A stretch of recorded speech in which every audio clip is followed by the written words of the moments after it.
Good morning. Alright, who have we got here? Smart Alec, welcome.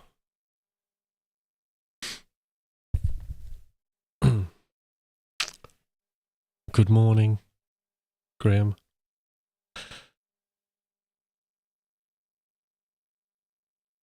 Is there anybody else? Well, it's very good you've turned up.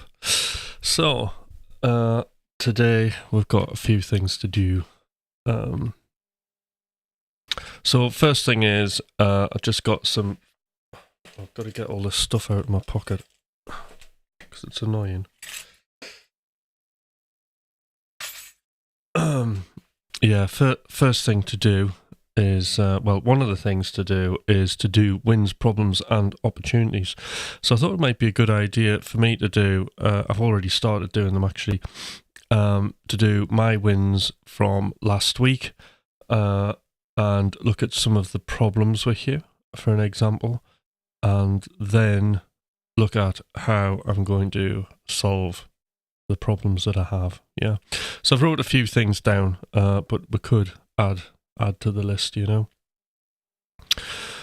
So that was the first thing. Second thing is we've got the new track, so there's some like little bits of details and things to do on that, which I might as well do potentially on the stream this morning as well. So that's a couple of things.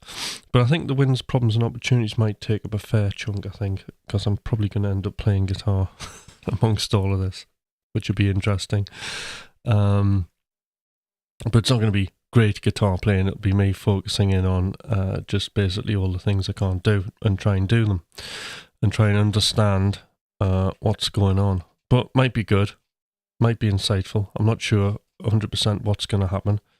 Although I do know that when you are practicing guitar or going anywhere near practicing or planning to practice, it's ugly, but it's meant to be.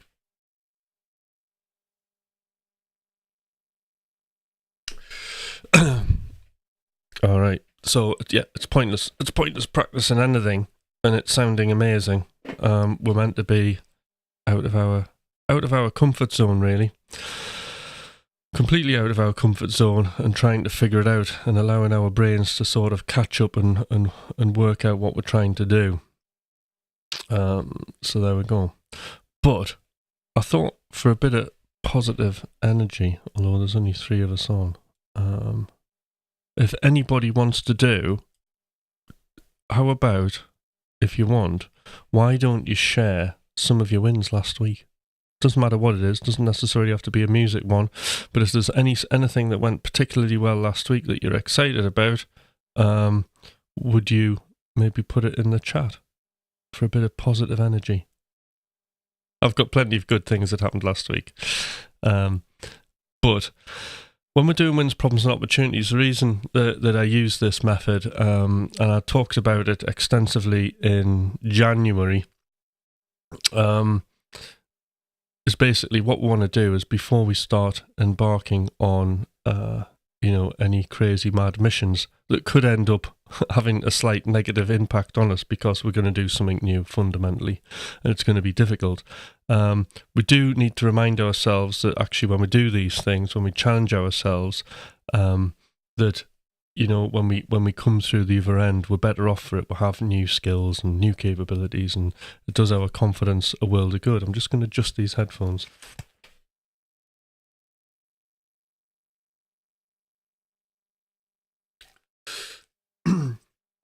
And I'm spending a bit of time really I've got this weird quiff in my hair. Look at that. That's a 1940s quiff. Is that a positive? I'm not sure.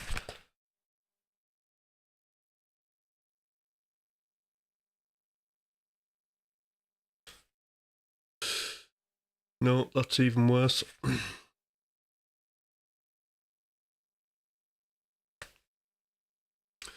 That's going to have to do for now. Right, that's all right. Okay.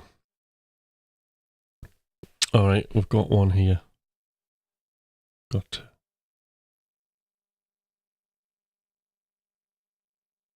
Last week for me, finally got my looper template working properly. Brilliant. That's very good. Learning how to set up port cameras and making recordings from new camera. Brilliant. So there we go. There's two positives. So yes, wins are really, really good. Because it's just focusing our minds. It gives it, and we're ready to kind of take on, more likely to take on new challenges. That's the first thing. And also, because a lot of this was inspired by David Deutsch, and how do we improve our knowledge and skills?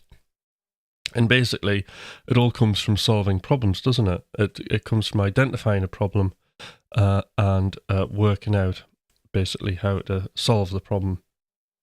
Music's exactly the same. Why shouldn't it be?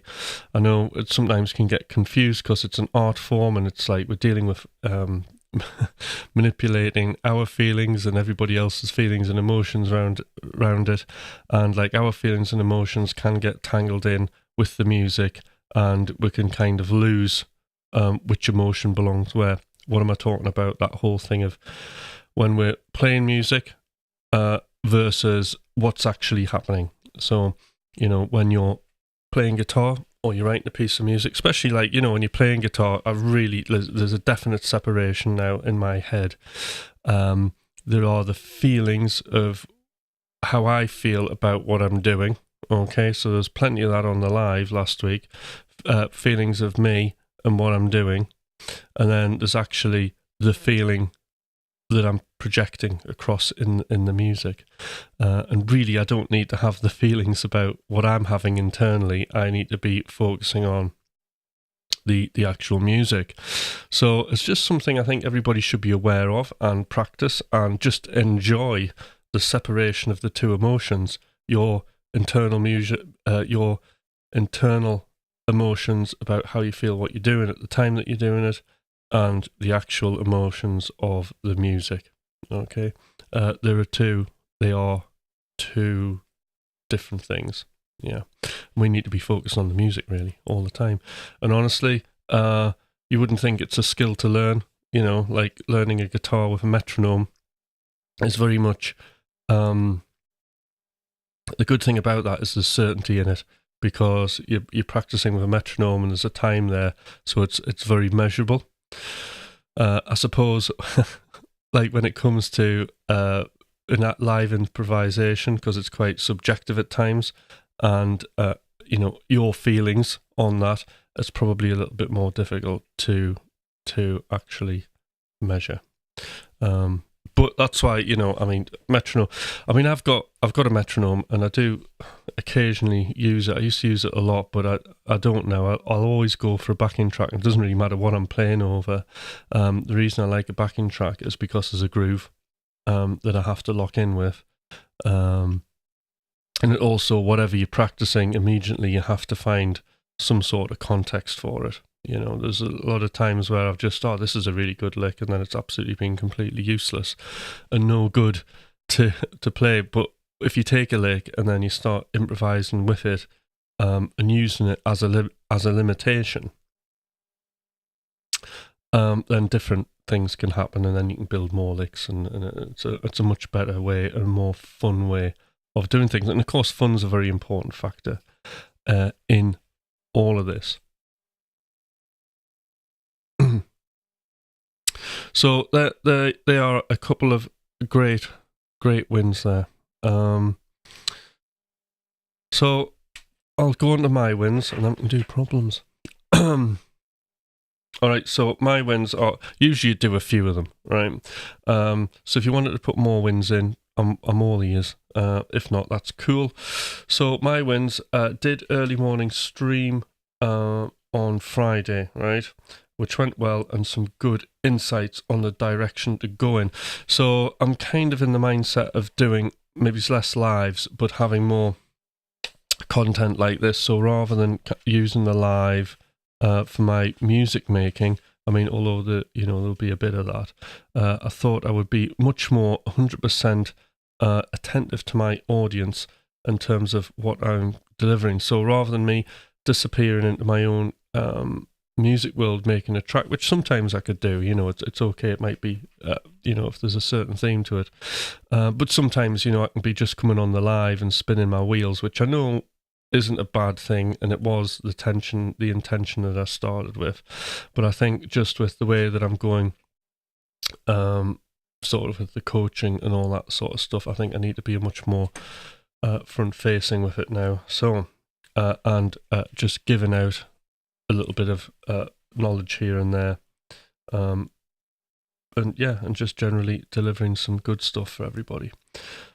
So, yeah, the Friday morning was really good because it was kind of getting back to that lecture thing on the Friday that I was doing in January, and I really, really enjoyed doing that. And I think playing that whole archetype thing, having those extra archetypes, as well as the 3 that we know that we use in the creative process, the conjurer, the creator, and connector, having these other things like the collector, for example, or the competitor. Playing those roles are like just really fun, and it's a great little like boost to whatever you're doing. So that was one. Another win was last week. I did a lot of hybrid picking. That started coming out, and there's been a little bit of a shift with it. So my hybrid picking hasn't been the easiest journey in the world. I think actually it's probably been more challenging than doing economy picking. And I think that's probably because I went in initially with the idea that because somehow I used to play classical guitar and that you use your fingers all the time, that initially it feels quite natural to start using your fingers, that it would be easy. And I think that was like the thing that I went in. I kind of came in with too great an expectation of myself, thinking it was too easy. And then I realised actually the friggin' thing's like just really complicated. It's like legato, isn't it? You would think like removing a plectrum out of the scenario and just using one hand would simplify things, but actually legato is very, very when you're doing it, it's quite a complex technique. There's all the finger muting, hand muting, finger positioning, getting the notes accurate. There's what do you call it? Yeah, there's all the economy of the finger movement. I can't remember exactly what it's called, but like when you play slow but you're playing fast, like with the finger accuracy. There's like so much to do. Or the time feel thing, if you're into that Tom Quayle thing, which I really enjoy doing, but it's an absolute head buster. So there's a lot going on with that, So I mean, one thing I learned there is just not to go and thinking things are dead easy. But it's been a tough ride. But there's light at the end of the tunnel with that, and on the live with Thomas, I noticed there was like lots of cool things sort of happening when I was playing regarding the hybrid picking.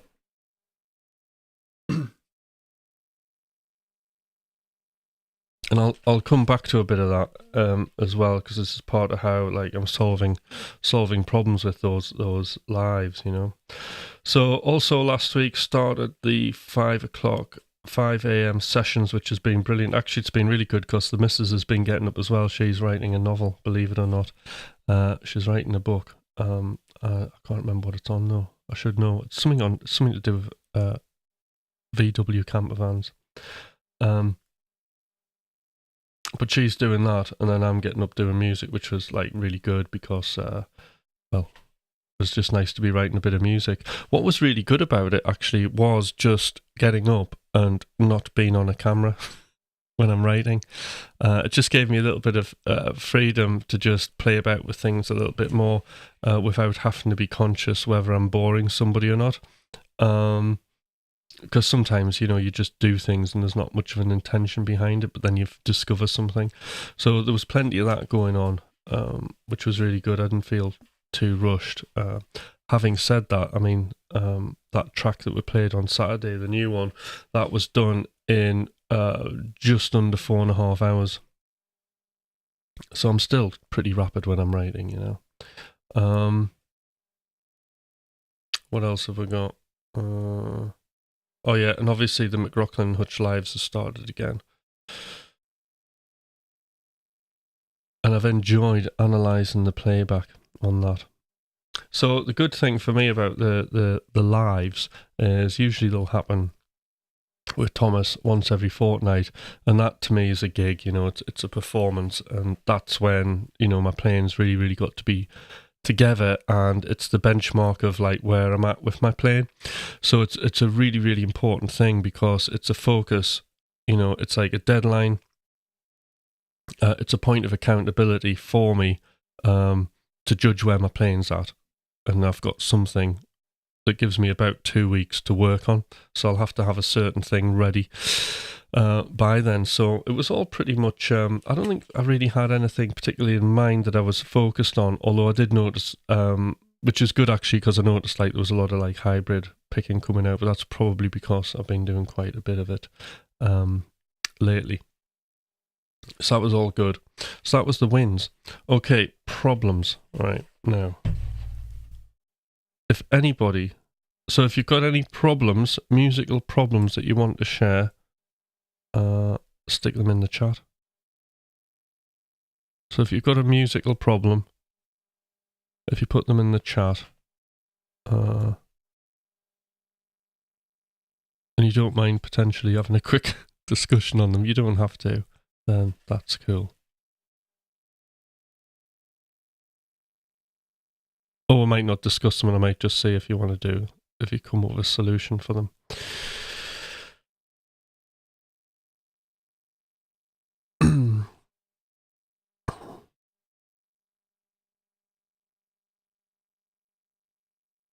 Cool. Right, well, my problems. So my problems on that live is a lot of my playing's quite samey a lot of the time, which I don't mind. But there was a lot of opportunities I noticed missed where I could have put more phrase and more detail into my playing, especially like the slower stuff. There's almost two parts to my playing. If I'm playing something quite soulful and bluesy, I'm very conscious that I go into this blues mode, right?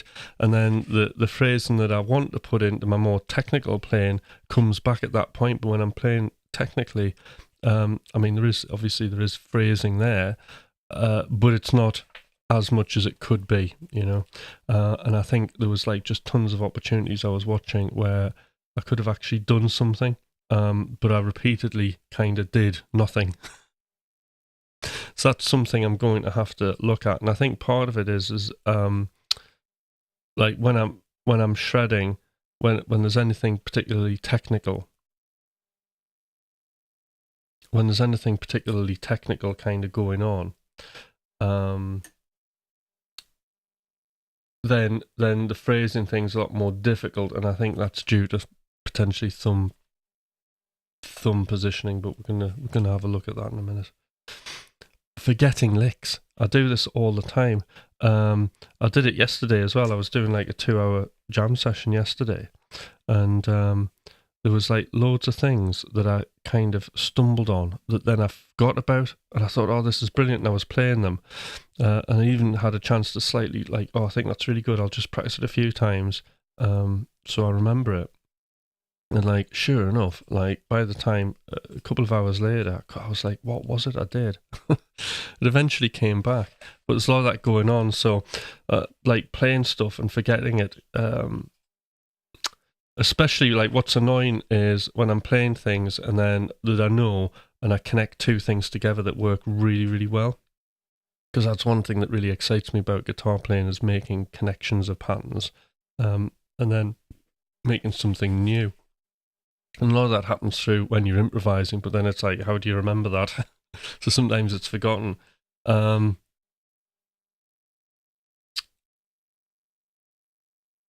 yeah, another one which was interesting is which I get sort of on the lives is it's part of it's a feeling, but part of it is an actual thing that happens.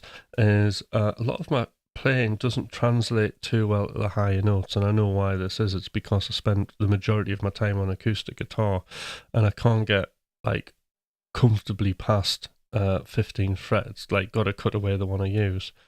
So it's difficult to kind of get, so I'm not up there all of the time.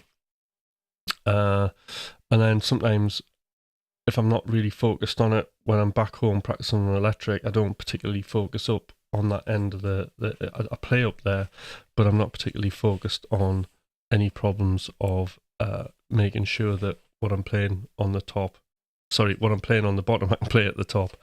So sometimes under pressure, I can get quite confused up there, and it can feel, I think it's more of a feeling, it's like an uncomfortable feeling, so I need to get rid of that.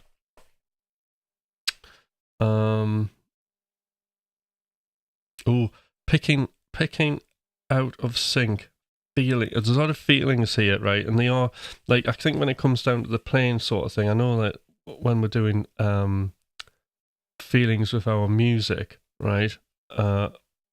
Okay, so like our feelings as an artist can be quite untrue, but actually when we have a feeling, a physical feeling of something being uncomfortable, when we're playing something, then there's probably something not quite right there. So I need to look at picking out of sync and feeling uncomfortable with that.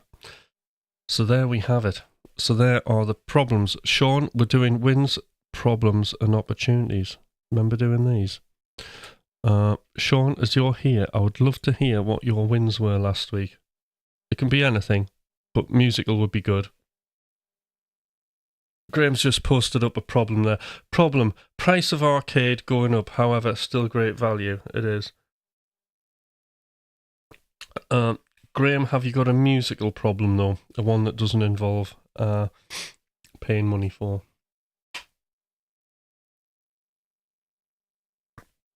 Because you can actually solve the problem of like something going up in price, can't you? You can either not buy it, and come up with a different solution. Now you know what arcade is. Like if you didn't have arcade, right? What could you do instead of arcade? And I bet it would be 100 times more creative and interesting. Just fundamentally, we're all lazy, so we'll just go get arcade and get something up. Because it's fun and it is a good thing to have, isn't it? But if you didn't have it, I would probably argue that we would be creatively in a way better off, because we would have to, if we wanted to make our own arcade, we would have to, think outside of the box, wouldn't we? We'd have to think about everything to do with our music if that was the case. But also, that's a good thought experiment as well. But yes, good to have Sean on the stream this morning, as with everybody else.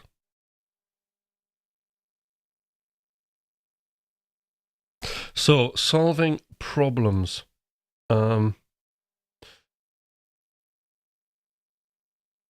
Let's go for the picking out of sync one. Okay, wins. All right, we've got some wins. I like this. Wins, certainly. Wins last week were pushing myself through a series of very splurges. Like you say, sometimes you just need to make shit to get to the good stuff. There we go. That's absolutely it. It's like turning a tap on, isn't it, Sean? And letting all the horrible, dirty, crappy water come out. And getting the good stuff through. But basically, as I've said before, the gods of good ideas eventually come. The Greeks, the ancient Greeks, believed that if you sat down and did the work, then you'd be rewarded with the ideas. And I think that was very, very they were very clever, the ancient Greeks, weren't they? And the gods of good ideas were the muses, and they were all women. There you go. Women have got all the best ideas. So, right,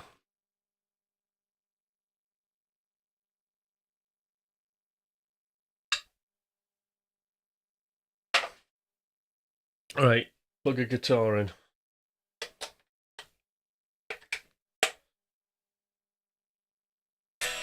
Is it in tune?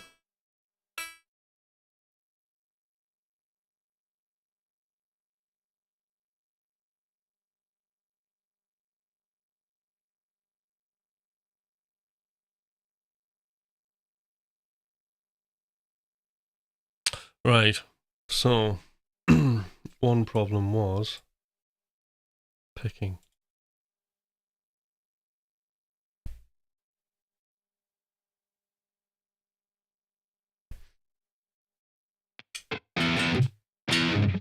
Right, so picking, I'm very cold, not warmed up. Mind you, I did do a couple of hours jamming yesterday, but that was about it. So I think, like, with me, the picking, like, under the pressure of Alive, and I'm not sure if it's like the tempo, I can't keep up with my idea. But there it's fairly in sync, right? That's going out.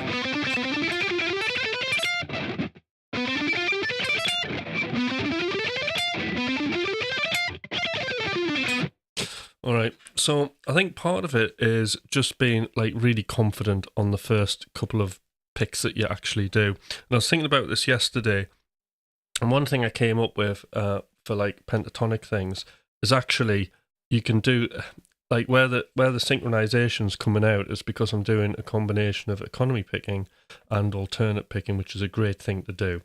It's kind of like what we should be doing really. But I'll just get a footstool. So I don't know if I can see this. So like for pentatonic stuff, like now because of the economy picking thing, if I alternate picking on a downstroke, so if I go down, up, down, that doesn't feel as good.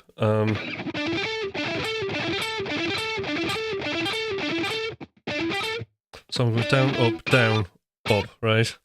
But if I do an economy pick, that works out really good.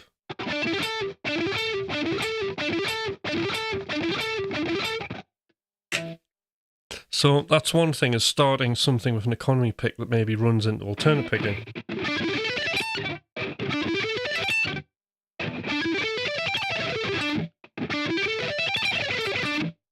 So that's all alternate picking on the for the rest of the ascending and the descending.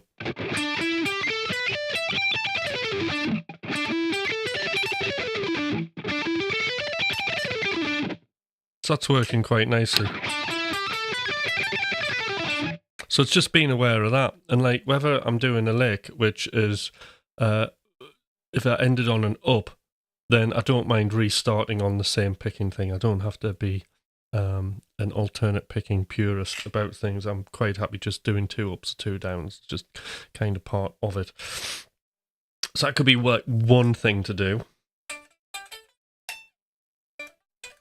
So the other thing is just looking at string displacement. So I noticed on the video it would be like when I'm starting to feel the looseness, it's almost like the connection isn't quite happening. So it's happening there. And I think that's partly to do with sort of the displacement in the picking. So what do I mean by displacement? It's to do, well, it's the planting and the displacement. It's to do with how I'm attacking the string. So with displacement, it's more pushing.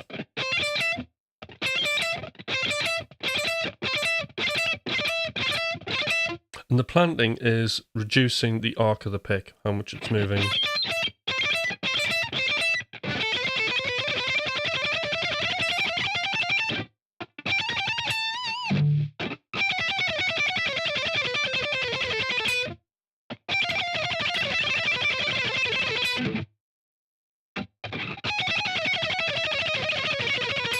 So part of this, actually, the reason that there's a lack of synchronicity there is because I've spent all week doing hybrid picking.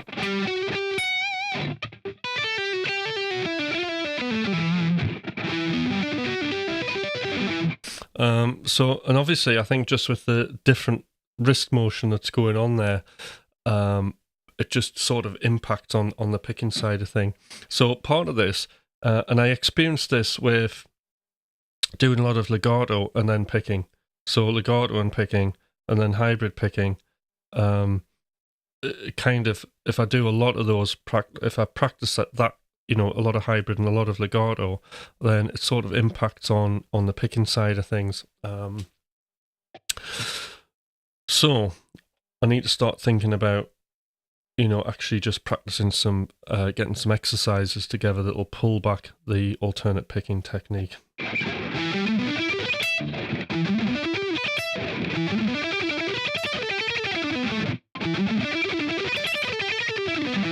See, it starts coming back.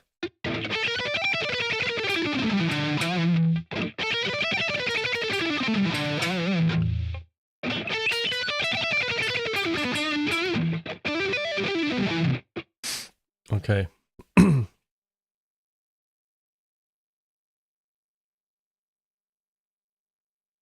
So forgetting licks is a really interesting one.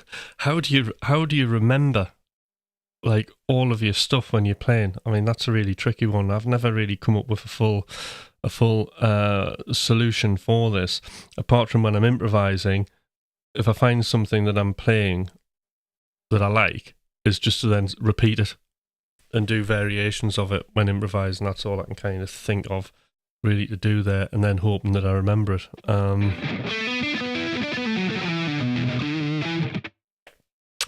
So that's one thing for that. And then we've got the thing of whatever I'm playing down here because of the acoustic guitar thing, and then feeling a bit weird being up here on the higher frets. Like this week, all I'm going to do is I'm just going to make a limitation for myself, and I'm just going to say, I'm going to improvise, and I'm going to just play from the 12th fret up, and then just force everything into that.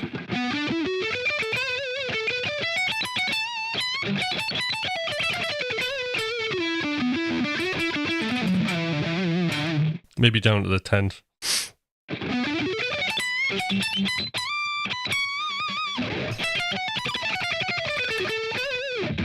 There we go.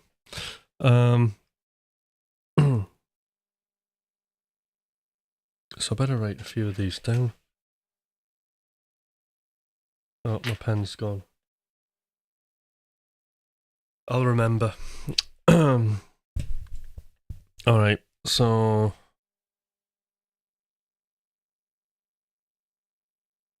is anybody here having any guitar problems? Any playing problems? Like me?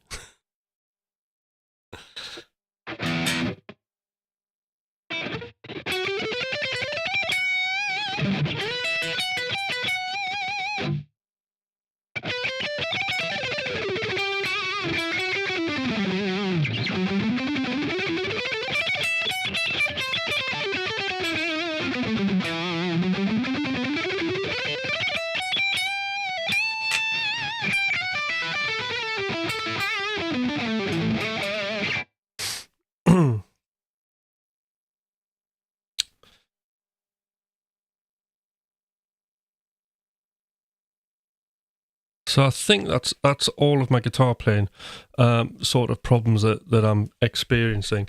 But it's just brilliant, like having a live and then being able to like watch yourself back. I remember there's a great book called Mastery by I think it's Robert Greene, and he talks about how it's just basically a book looking at like how elite people become elite, how they become amazing at what they're doing, and it looks at musicians and all types of people, but he does talk about Top Gun pilots, which I found really interesting. The reason I find it interesting is to basically to improve, to become elite, what they did that was the Vietnam War in the late 50s and 60s. They decided to when they were training, they decided to video what they were doing. So like all the planes had cameras in the nose, and they just videoed what they were doing, and then they would sit after every sort of like practice mission analysing the video footage and then just tweaking things back and discussing it. And kind of that's what I'm doing when I'm doing the lives and I'm playing, is I'm able to like just look at my playing and like analyse what I'm trying to do, how can I make it, how can I improve things, what do I need to work on. And that's the thing, and I think that's a brilliant thing. We should all do that. We should all, not necessarily go on live in front of loads of people. Although what I would say is when there are people there and you're playing in front of them, that's sort of a really good situation to really benchmark where your playing is at, Because really, when we're sitting on our own, we're playing and it's going all well, that's great, isn't it? But then there's that thing of like, when you play in front of everybody else, it's like it all falls to bits. So it's kind of like leveling those two things up, isn't it?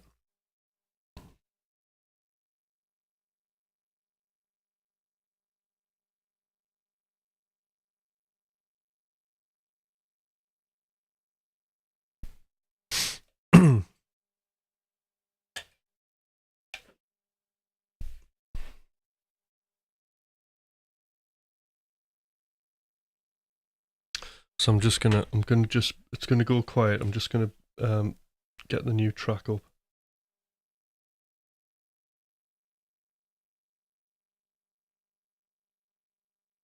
Two seconds.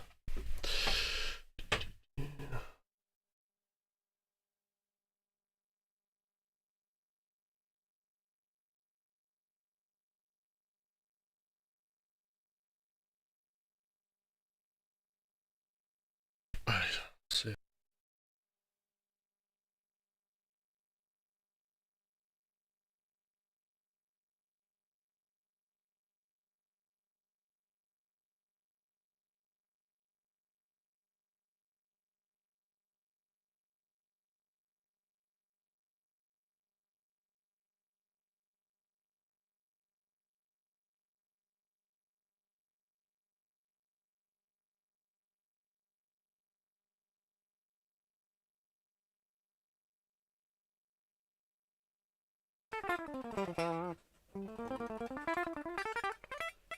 That's great. Also, practicing on a really dry sound like that really helps.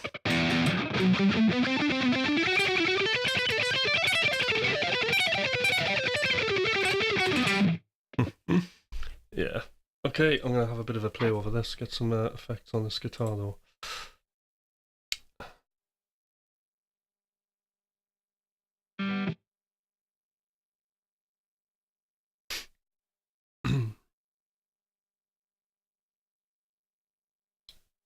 On B and E, right.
That was hard work getting through that.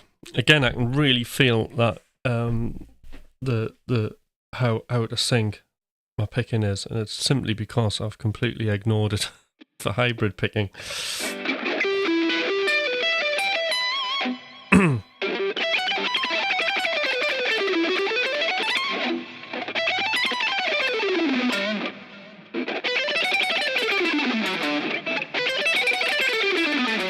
It's coming back.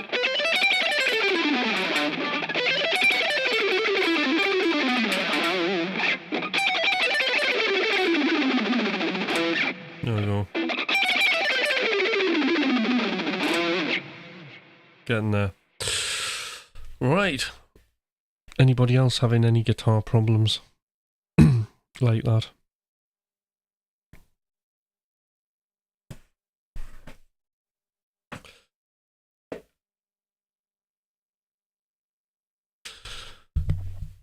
Okay, what time have we got? 15 minutes left, so I think the next thing for me to do is to start having a look at this track. So it needs to be finished today and sent off to Thomas so he can start recording his guitar parts and doing and finishing it off basically. Because it'd be nice to have another release, wouldn't it?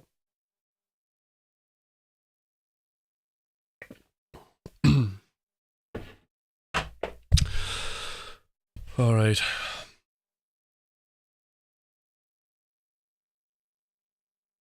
We'll consult Trello. I think one thing I should do is I'm going to have a think about how I can make a Trello board for guitar practice. Yeah, it's been a while, hasn't it? Like I've wrote tons of stuff, but we've not put anything out. But then we're like busy with so much like other stuff, you know. But for me, like, you know, the writing's part of my like main practice as well.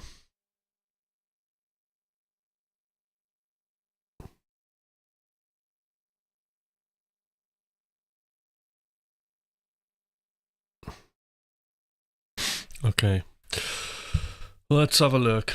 All right, so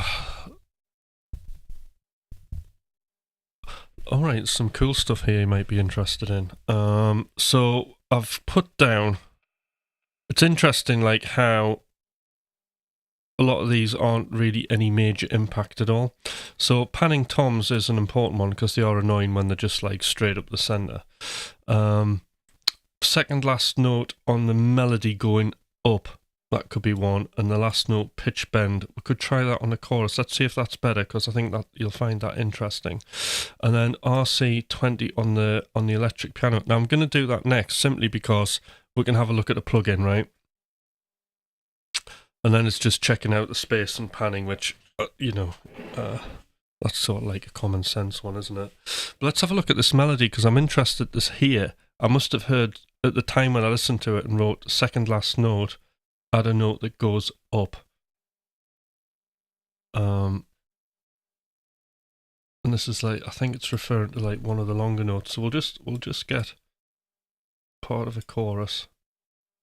And let's have a look at it. So I tell you what, those Junos sound amazing, don't they? Aren't they great?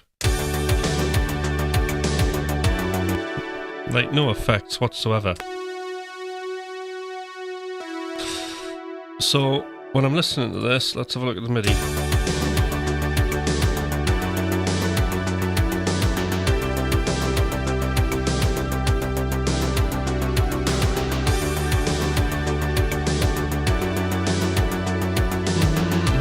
It's there.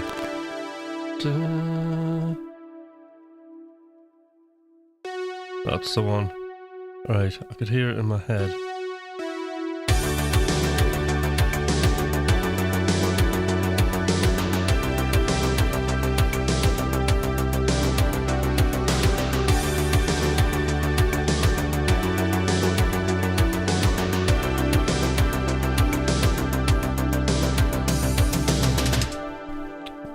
anything to that.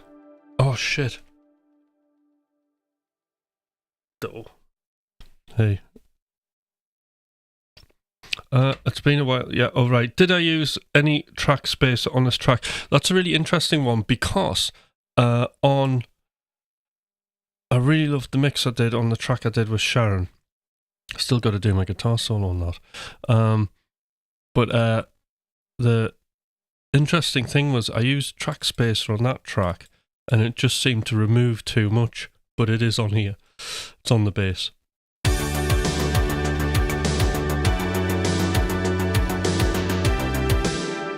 So it's just on the verse bass there, and it's on the 16th note bass, but it's not on the top, this bass.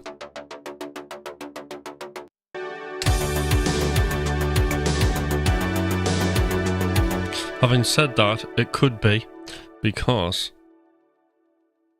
what it's doing is it's just adding a little bit of groove, isn't it?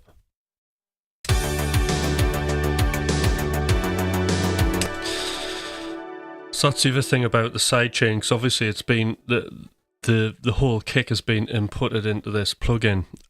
So when it's ducking it and it's releasing it, you're getting a little bit of groove into it. So it kind of makes sense for that top bass to have that as well. But I do find if you start using it on everything, just for the sake of it, you'll weaken the sound of your track. I'm not a big fan of like heavily ducked music, not like synthwave anyway. I think like certain genres of dance music, it's really good, but not so much that kind of obvious like compressed sort of sidechain thing on synthwave. I'm not like a massive fan of, really. Right, so let's have a look at that melody. So this is what I did. See what you think. So I added that note in.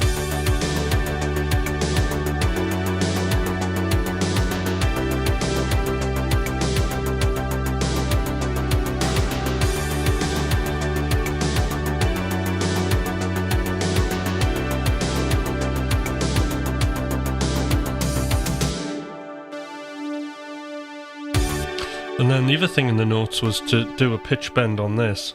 So, how do you do that? We're on a new version here. Oh, that looks good. Right.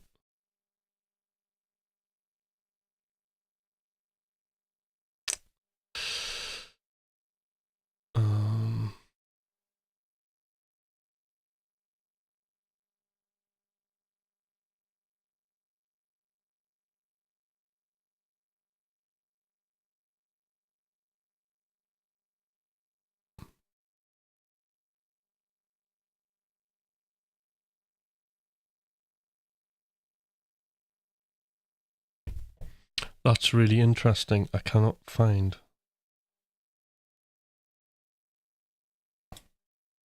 the pitch bend.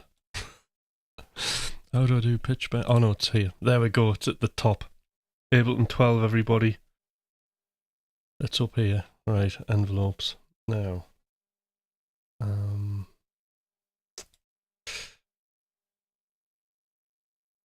Pitch wheel.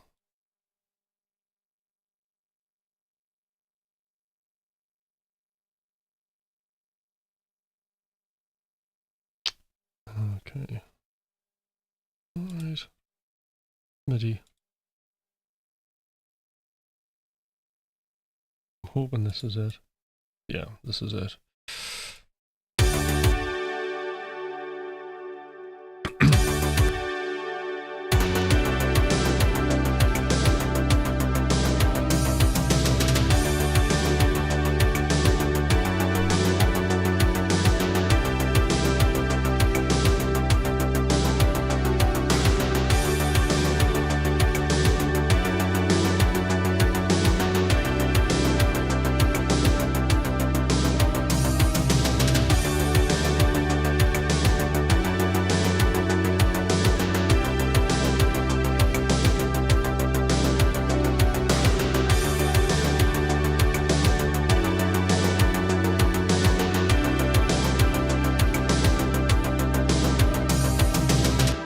There we go.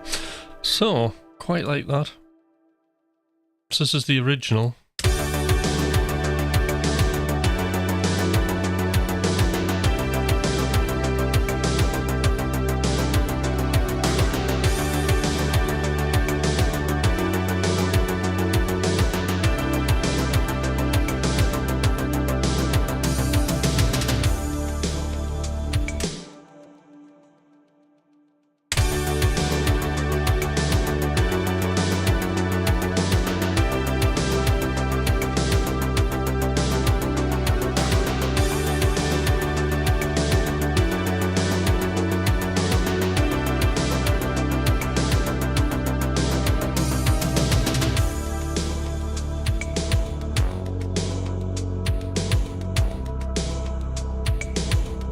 Yeah, I like how it kind of bends up. Hi, Chili. How you doing? I like the way how it bends up into the chorus. It's quite cool, that. And sorry, into the verse.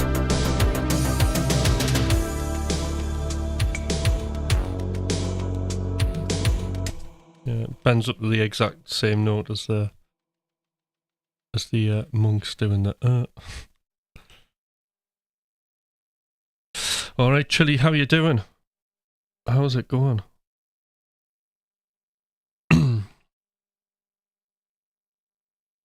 So I was doing wins, problems, and opportunities before, and people were giving me some of their wins. So if you want to do that, you just started work. So Chili, what was positive? What wins did you have last week? We can't do problems. We can't jump to problems. You got to come up with a win. What did you win at last week? Can be anything, but preferably musical.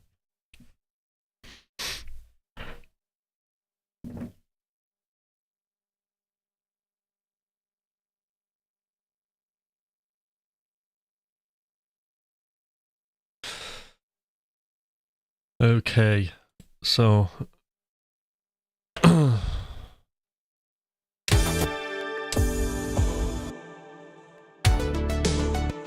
so next up, RC20. Hopefully this won't put like a load of latency on the mic.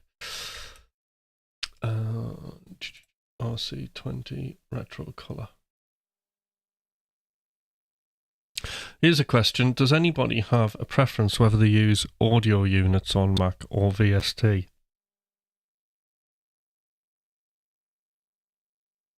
You always win. I like it.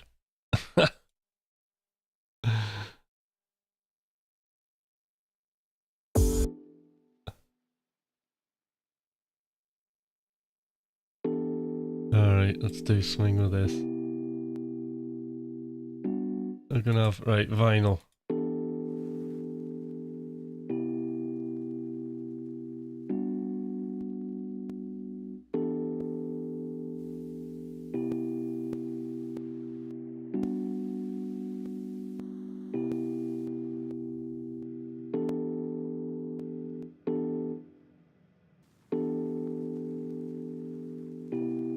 Actually, I don't need any vinyl, but that,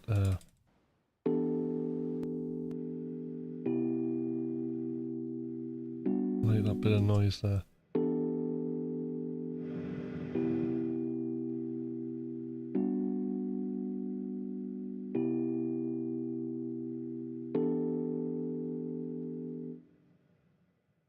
Gotta have some wobble.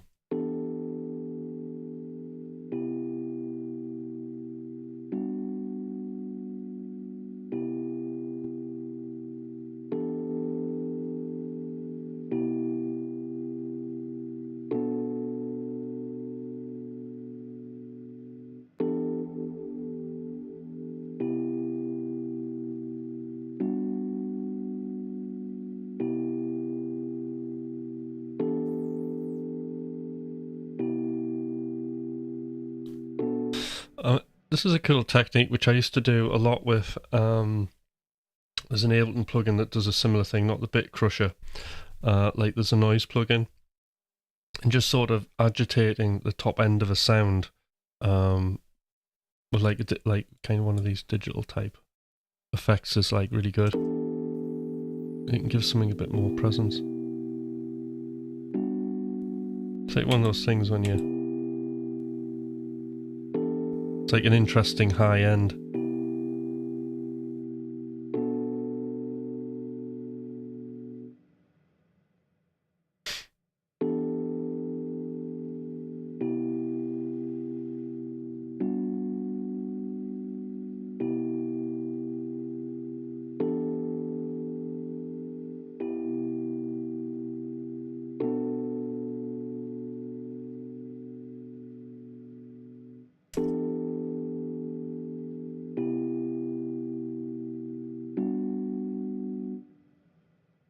It's an amazing tool, RC20. It's like totally sorted that sound.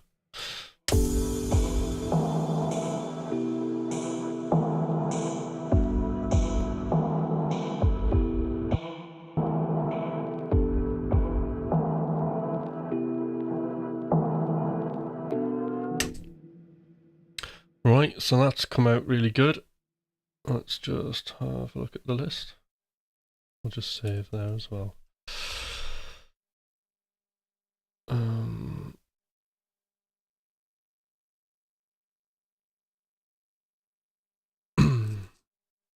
Okay, and then we're just on to space and panning of toms. What time we've got? Right, I'll have a quick look at that.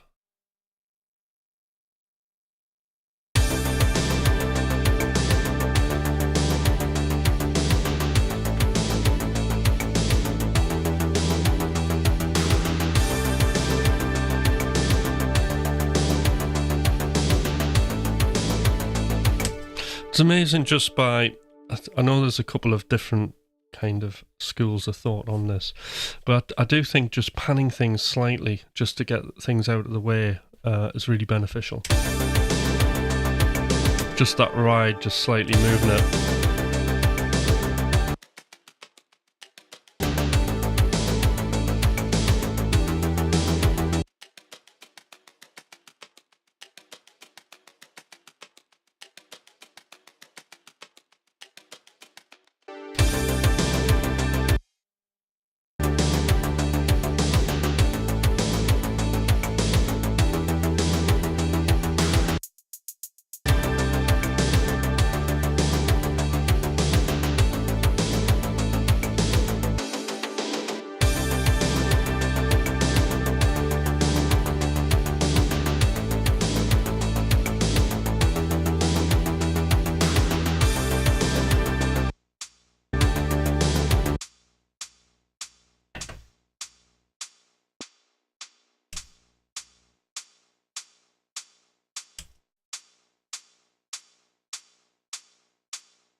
See, like stuff like that, that's like another bass in the track, and you definitely don't want that, so that's gonna get cut.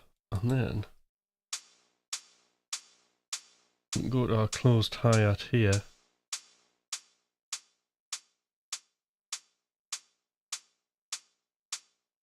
The envelopes on EXO are brilliant. Right.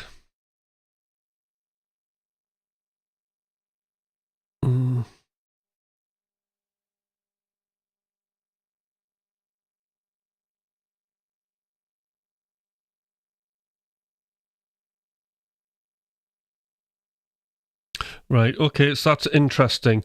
Yeah, so I've started using like all of my, it's a bit of a mixture actually. I pull AU plugins just out of habit, I think.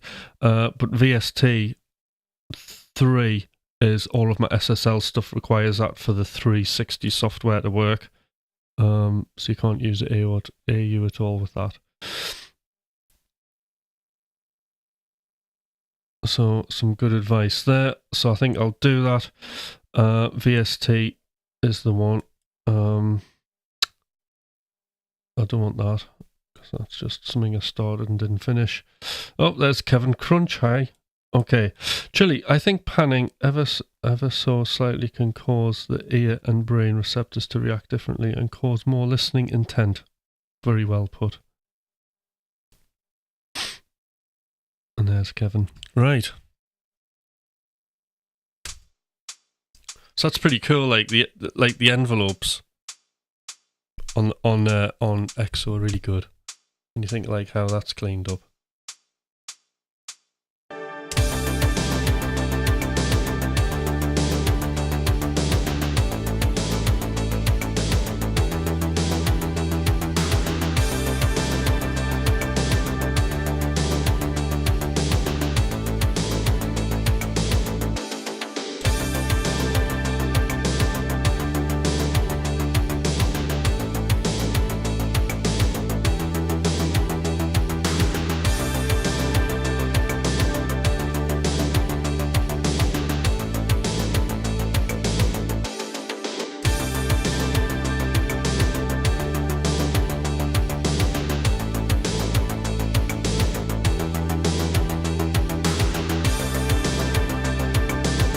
Go over to that side with those claps.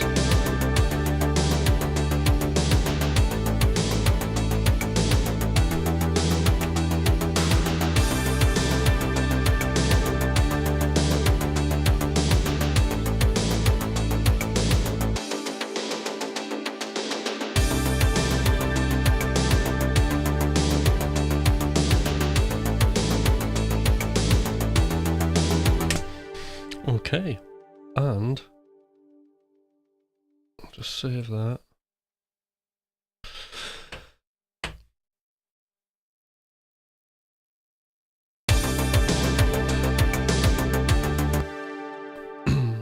Get Trello up. I'll just click a few of these off. Right, so there's only the toms left to do, which I'll do after the session. Yes, they're very sick, aren't they, Kevin? In a good way. Alright, everybody, so that's me pretty much done for today, and I'll see you all Friday. So Friday morning for another live. Alright, thank you for tuning in. See you then.